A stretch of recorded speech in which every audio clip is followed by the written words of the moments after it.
제126편 성전에 올라가는 길. 여호와께서 시온의 포로를 굴려보내실 때 우리는 꿈꾸는 것 같았거든. 그때의 우리 입에는 웃음이 가득하고 우리 혀에는 찬양이 찼었도다.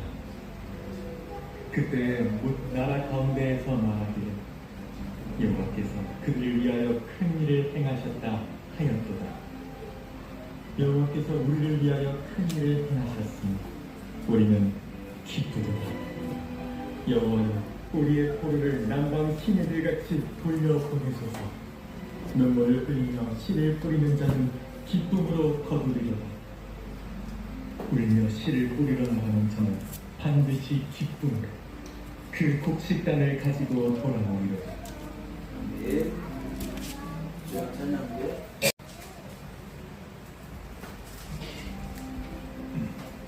제126편 성전에 올라가는 길. 여호와께서 시온의 포로를 굴려보내실 때 우리는 꿈꾸는 것 같았거든. 그때의 우리 입에는 웃음이 가득하고 우리 혀에는 찬양이 찼었도다. 그때 못 나라 가운데에서 말하기를 여호와께서 그들을 위하여 큰 일을 행하셨다 하였도다. 여호와께서 우리를 위하여 큰 일을 행하셨으니 우리는 기쁘도다. 여호와여, 우리의 포로를 남방 시내들같이 돌려보내소서. 눈물을 흘리며 씨를 뿌리는 자는 기쁨으로 거두리로다. 울며 씨를 뿌리러 나가는 자는 반드시 기쁨으로 그 곡식단을 가지고 돌아오리로다. 네. 찬양대. 잘하셨죠? 네, 고맙습니다. 이쪽만 잘했다고.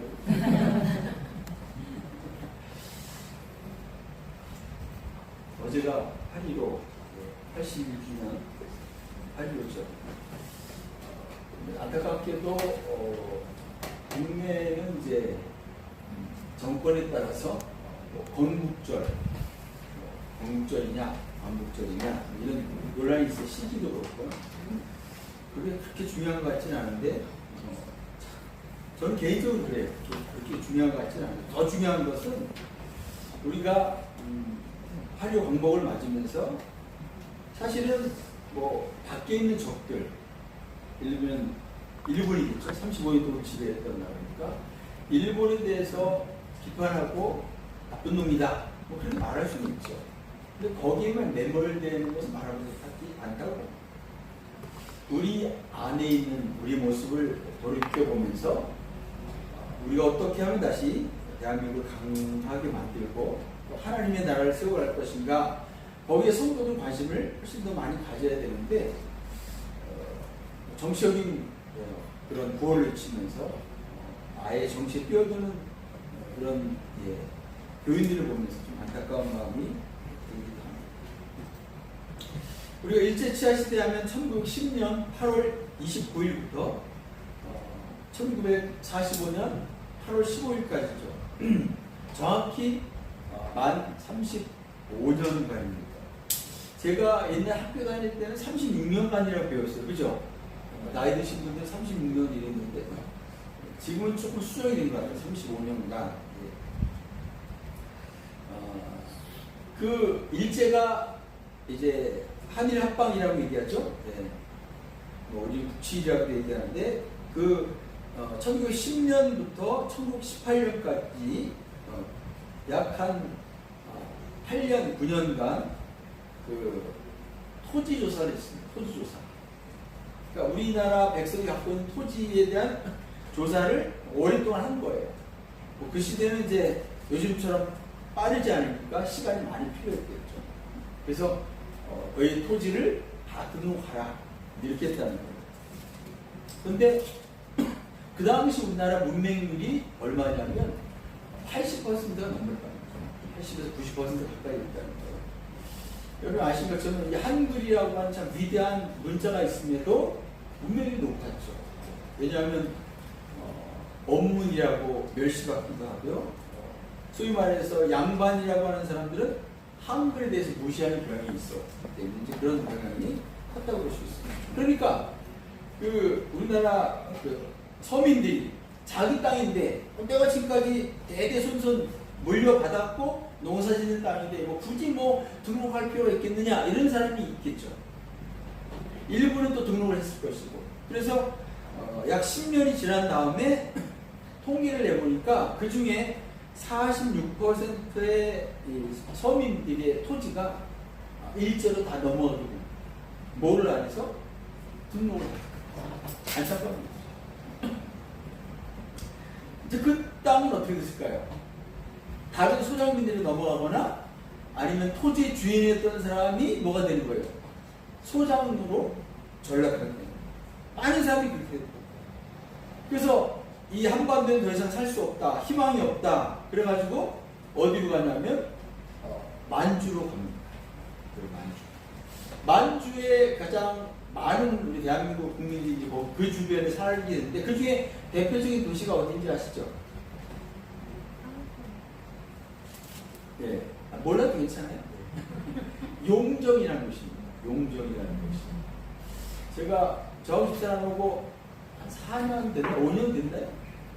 그 백두산 머리에 털라고 처음 한번 갔었어요.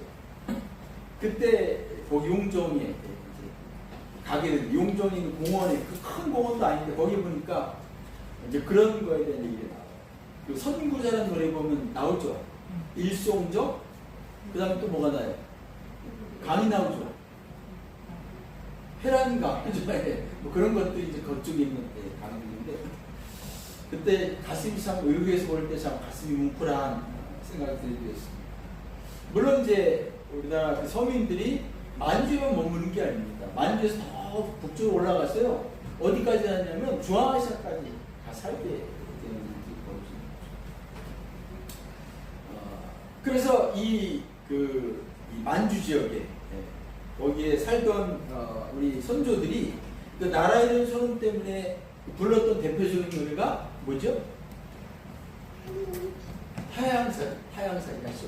뭐 타양살이라든지 눈물 젖은 동안강, 목포의 눈물, 뭐 울밑에선 봉숭아의 황성이 이렇게. 그 중에 이제 지금도 뭐 지금은 조금 덜할지 모르지만 그 시대도 그렇고요. 과거에도 보면 이제 그 용정의 그 소위 말해 요즘으로 말하면 이제 악단 같은 사람들이 가서 공연을 하면 제일 많이 부르는 게 뭐냐면 바로 이 타양살이에요. 고복수라고 하는 가수가 불렀던 노래인데요. 가사는 이렇게 됩니다. 타양살이 몇 대던가 손꼽아 헤어보니 고향 떠난 10여 년에 청춘만 늙어 부평 같은 내 신세가 혼자도 기가 막혀서 창문 열고 바라보니 하늘은 저쪽. 이걸 보면서 이스라엘 백성들이 바벨론의 나라가 완전히 멸망됐을 때 포로로 끌려갔잖아요. 바벨론에 살던 이스라엘 백성들도 어떻게 했죠? 그 성전은 다 파괴되고 없지만 성전이 있던 터를 바라보면서 창문을 열어놓고 매일 3번씩 기도했던 사람 누굽니까? 다니엘만 그랬겠습니까? 예. 수많은 그 유대인들이 바로 고국을 바라보면서 그렇게 기도했던 것처럼 만주에 살던 우리 선조들도 눈물을 흘리면서 그렇게 살았던 시대가 있었습니다. 그러다가 이제 81년 전 나라가 해방이 됐습니다. 얼마나 기쁠까? 얼마나 기쁠까? 저는 이제 뭐 여기 계신 분들 해방 때 계신 분 없죠. 근데 우리는 이제 어떤 자막, 영상을 통해서 그때 시절을 잠깐 보잖아요. 다 하얀 소복 이런 편이 있어가지고 뭐라 그랬죠? 하얀 옷을 입고 나와서 그죠? 막 흔들면서 막 기뻐하는 그 영상들, 흑백 영상들을 이제 우리가 보게 되는데 얼마나 기뻤을까?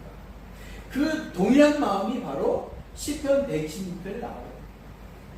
이 시편 126편은 뭡니까? 이스라엘 백성들이 포로 생활을 하다가 70여 만에 돌아와서 노래한 그 노래가 바로 이 시편 126편. 이것을 지은 사람은 아마도 스가랴, 그러니까 두 번째 포로 교환 때 돌아왔던 지도자였던 스가랴라고 추정을 합니다.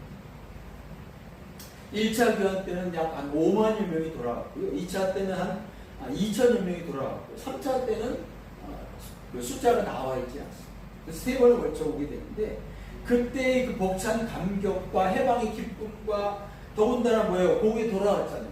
그리고 거기에 다시금 이제 성전을 세우겠다라는 열망을 가졌던 그 남녀 사람들의 그 기쁨은 사실은 우리 8.15 해방을 했던 백성의 기쁨보다도 좀 더 큰 기쁨이 있습니다. 그래서 이제 10편 116편을 보시면 여기는 이제 1절, 6절까지인데요. 1절, 3절까지, 그 다음 4절, 6절까지 둘로 나눌 수 있습니다. 그러니까 앞에 세 절은 그 포로로 돌아온 해방된 그 기쁨을 노래하고 있는 거고요. 4절, 6절까지는 또 무슨 얘기를 하고 있냐면 아직 돌아오지 못한 백성들. 그들도 속히 돌아왔으면 좋겠다. 그런 희망을 담아 부른 노래가 바로 시편 126편입니다. 이스라엘 백성들도 포로에서 돌아와서 성벽을 재건하고 종교 개혁을 하게 됐습니다. 그러니까 이스라엘 백성들의 어떻게 보면 강점이라고 하는 건 뭐냐면 제가 아까 서두에 우리나라는 이제 일제치하에 있을 때 일본 놈들을 미워하고 일본과 상종하는가 이런 정서가 아직도 굉장히 많이 남아있어요. 그래서 우리가 일본을 이길 수가 없다고 봅니다. 우리가 지금은 일본보다 경제력도 많이 올라와 있고요. 근데 사실 일본도 호시탐탐 대한민국을 아직도 노리고 있다 뭐 그런 얘기도 많이 듭니다.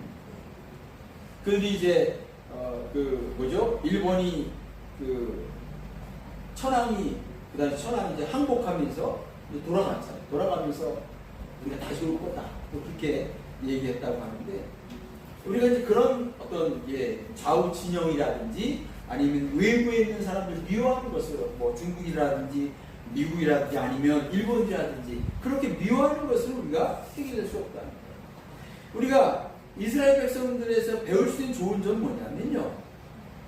그 바벨론 포로 생활에서 돌아오죠. 70년 만에. 여러분 70년입니다. 우리가 일제차에 했던 건 딱 2배입니다. 근데 물론 이제 바벨론 시대에 돌아온 게 아니라 그 다음 메데 바사 시대 때 고레스 왕에 의해서 포로 교환이 이루어진 거죠. 그래서 뭐 고레스 왕이 잘했느냐 저는 그런 개념보다도 하나님이 역사하신 거죠. 그리고 하나님이 뭐예요? 이미 약속하셨어요. 그들은 70년간 포로 생활할 것이고 70년이 차면 다시 돌아올 것이다. 그래서 돌아온 남유다 백성들의 모습을 보면 그들이 이렇게 말했습니다. 우리가 나라가 망한 것, 그다음에 예루살렘 성전이 파괴된 것, 이것은 바로 우리의 조상들, 아니 우리가 그렇게 살지 못했기 때문에. 어떻게? 하나님을 떠났기 때문에. 우리가 믿음으로 살지 못했기 때문에. 다시 하나님께로 돌아가자. 율법으로 돌아가자. 요즘 우리가 초대교회로 돌아가자 뭐 이런 운동하는 사람들이 얘기했죠. 개혁하자. 그래서 자발적으로 시작된 운동이 성결운동입니다. 거룩운동. 그 성결운동, 거룩운동을 주도했던 사람들이 누굽니까? 예수님 당시에 있던 유명한 종교 집단들 있죠. 바리새인들이 바로 그 사람. 그래서 파리새라고 하는 말은요, 세상과 구별되다, 성별되다, 그런 의미를 가졌어요. 그러니까 그들이 시작할 때는 바리새 운동을 시작할 때는요, 굉장히 거룩 운동을 시작했던 거예요. 좋은 운동을 시작했던 거예요. 근데 이제 그것이 오랜 세월이 지나면서 그 내용은 사라지고 껍데기, 형식, 외식만 이제 예수님 당시에 남았던 것이 참 안타까운 거죠. 자, 오늘 1절에는 시편 기자가 이렇게 얘기합니다. 여호와께서 시온의 포로를 돌려버리실 때 우리는 꿈꾸는 것 같았다. 아니 그렇죠. 70년 만에 돌아왔습니다. 포로로 끌려가서 아마 10년만 살아도 이제 다 포기하고 그죠? 그렇게 살았을 거예요. 근데 70만이 돌아옵니다. 우리도 믿기지 않는 일, 예를 들어서 뭐 막 20년 잃어버린 가족을 찾았다라든지 그럴 때 우리가 보통 뭐라 그러죠? 야, 내 물 꼬집어봐. 꿈이야? 생시다. 그잖아. 예. 똑같은 거지. 꿈꾸는 것 같은 거죠. 이거 현실이 아니라고 생각합니다. 얼마나 기뻤는지를 알 수 있는 거죠. 그 다음에 이제 2절에 보면 이렇게 돼 있죠. 그때 우리 입에는 웃음이 가득하고 우리 혀에는 찬양이 찼을 겁니다. 우리가 상상해 보면 그래도 돌아가서 먹을 것도 없고 예수님 성전도 파괴됐고 성전도 파괴됐고 큰 황무지 같은 땅에서 그러나 그들은 뭐예요? 절망하지 않았어. 절망. 바로 이런 시처럼 그렇게 누려요. 돌아온 거 얼마나 감사해요. 우리가 다시 성전을 세우면 된다. 우리가 성경을 세우면 되고 예. 우리가 터전을 이루면 된다. 그게 남녀 사람들의 마음이고 신들이었어요. 해방된 백성들의 벅찬 감격 환희의 모습 그것을 여기 그렇게 묘사하고 입에는 웃음이 가득하고 우리 혀에는 찬양이 찼을 거예요. 그 다음 중요한 게 뭐냐 3절입니다. 3절 같이 한번 읽어볼까요? 3절 같이 읽습니다. 시작. 여호와께서 우리를 위하여 큰 일을 행하셨으니 우리는 기쁘도다. 여기서 중요한 걸 발견할 수 있죠. 그렇죠? 뭐죠? 자기들이 잘해서 돌아온 게 아니에요. 그렇죠? 여호와께서 우리를 위해서 큰 일을 행하셨다. 여호와께서 큰 일을 행하셨기 때문에 우리는 다만 기쁠 뿐이다. 이런 태도가 오늘 성도들에게 필요합니다. 오늘 교인들에게 필요한 거예요. 많은 소위 말해서 한국의 유명한 목회자들, 지도자들을 착각하는 게 뭘까요? 자기가 잘했어. 자기가 능력이 있었어. 나만큼 설교해봐. 나만큼 뭐 강의해봐. 뭐 이런 목회자들이 의외로 적지 않습니다. 그런 태도를 가진 사람이 언젠간 마음이 돼 있어요. 여기 이스라엘 백성이 뭐라고 말하고 있습니까? 여호와께서 우리를 위해서 큰일 행하셨다. 우리 다만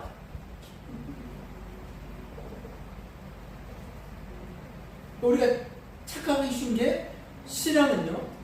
내가 뭘 하나님 말씀을 많이 갖다 바치고 뭔가를 많이 행하고 뭔가 이렇게 막 겉으로 드러내는 모든 것 어떤 행위를 하는 게 좋은 신앙이고 독실한 신앙이고 믿음이 좋다라고 하는 사람들이 한국에 많이 있다. 목회자들이 그렇게 사실은 뭐예요? 성도들을 가스라이팅 시키는 경우가 많아요. 우리 주변에 있는 교회들 다 그렇죠. 우리 마음속에 사실 그런 생각도 있잖아요. 뭘 이렇게 하는 사람 보면 믿음이 좋은 것 같아요. 그게 아니에요. 신앙은 뭡니까? 하나님이 하셨다.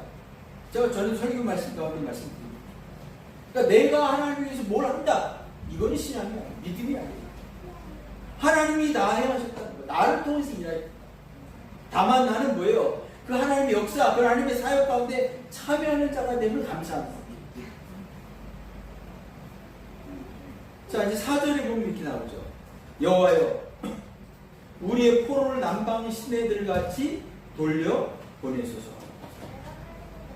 그러니까 4절부터는 다시 남아있는 거 아직 바벨론 땅에 남아있는 사람이 더 많아요? 돌아온 사람이 더 많겠어요?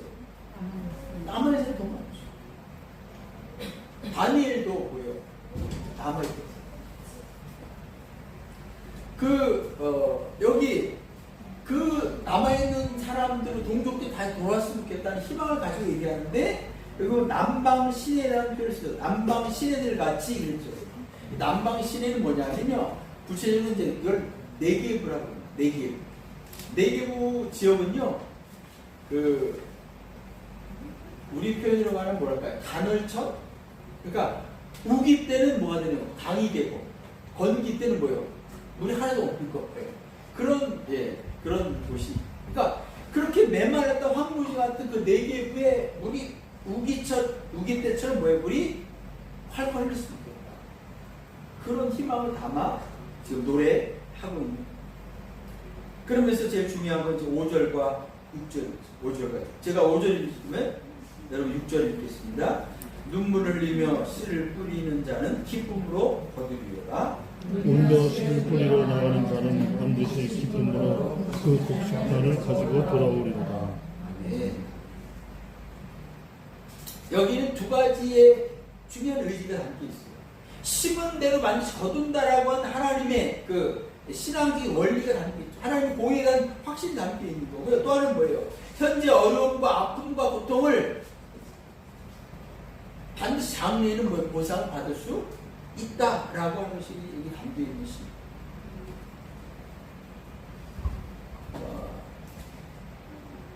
우리나라도 사실 이제 그 6.25년 8.15 해방 이후에 어땠습니까?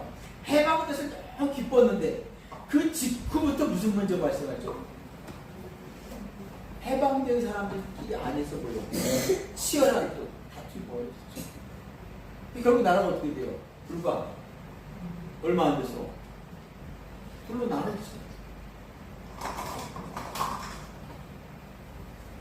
그러니까 남유다 백성들과 같은 그런 우리 자기 반성이 있는 게 아니라 죄송한 말씀이지만 지금도 똑같아요.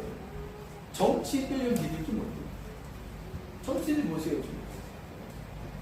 자기의 유익을 위해서 싸우죠. 백성들 싸우는 사람 한 사람도 있을까요? 있었으면 좋겠네요. 국민의힘이나 민주당, 지금 민주당 전당대회 하고 있는데 보세요 얼마나 치열하게 대표 경선하고 제가 누굴 지지하고 안 하고 떠나서 참 보기 안 좋아요.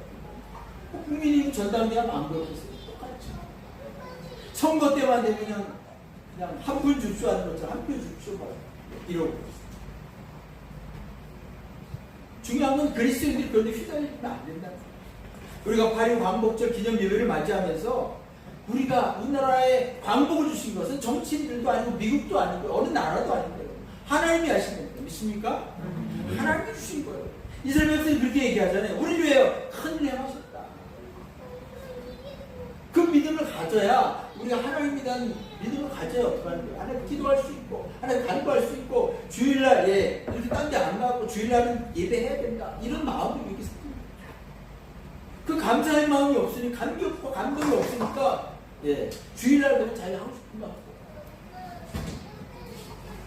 물론 나 사정이 있겠지만 제가 그렇다고 주양 가족들한테 뭐 주일 안 나왔다고 뭐 집사님 왜 안 나왔어? 꼬치꼬치 따지고 그런 적은 한 번도 없죠. 그렇죠?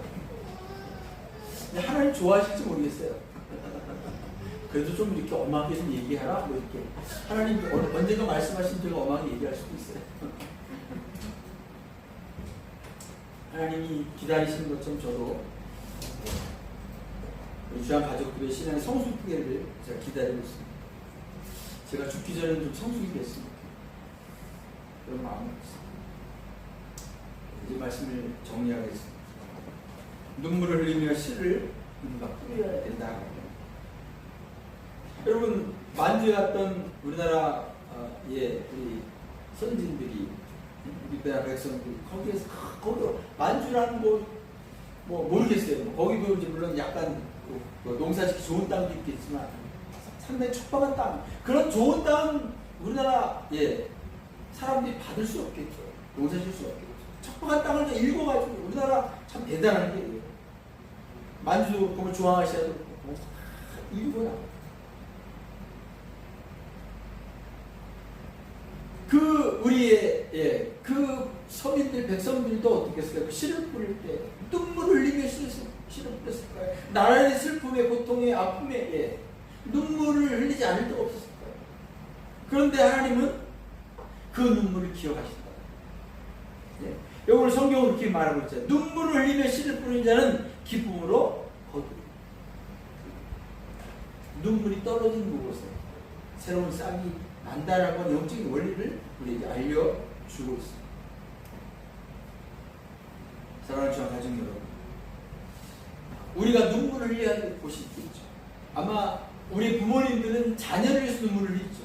그거는 굳이 뭐 이렇게 가르쳐주지 않고 하라고 권면하지 않아도 어때요? 하죠. 그죠? 자녀를 시키고 하고. 저도 어릴 때 옛날엔 집은 다 한 방에 자잖아요.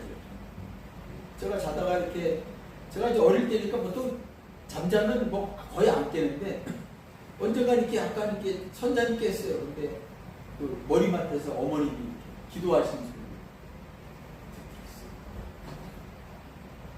그러니까 지금도 마찬가지입니다. 부모님들은 자녀를 위해서 그 눈물 흘리죠. 자녀를 위해서 할 수 있는 거 다 하죠.